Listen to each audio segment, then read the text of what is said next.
Saya ingin memaklumkan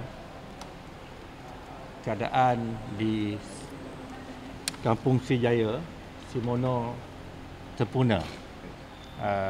Apa yang telah berlaku semalam yang telah saya laporkan pagi tadi dan juga yang telah dilaporkan oleh CP Sabah.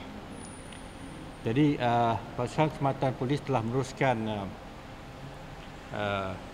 operasi di Sempurna dan kita telah meningkatkan operasi kita tengah hari tadi, dan operasi tadi telah ditamatkan pada pukul kira-kira 7 petang tadi.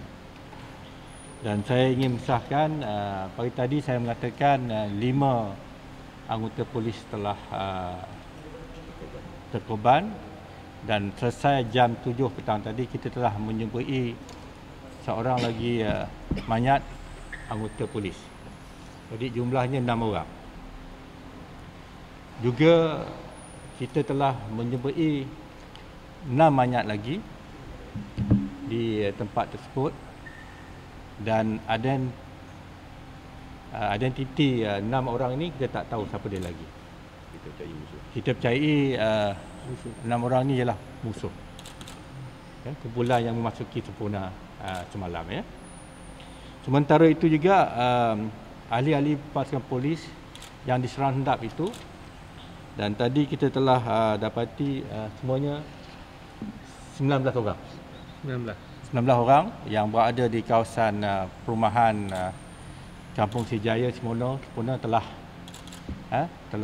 kita keluarkan di kawasan operasi itu, dan mereka ni dah dalam keadaan selamat dan ada di Balai Polis IPD Sempurna. Jadi dengan keadaan terkini ini bermakna peristiwa di Sempurna yang mana berlaku ambush malam yang saya katakan, saya anggap telah dapat kita selesaikan. Telah dapat kita selesaikan, dan keadaan adalah balik keadaan seperti biasa. Dan sudah tentunya saya ingin menyampaikan perasaan takziah saya pada ahli-ahli keluarga anggota polis yang telah terkorban itu, dan nama-nama mereka saya tidak akan bagi sekarang kerana seperti saya katakan tadi, saya telah mengarahkan pasukan pengurusan saya di Sabah ni untuk berhubung dengan keluarga-keluarga mereka ni terlebih dahulu sebelum mereka dimaklumkan pada orang ramai.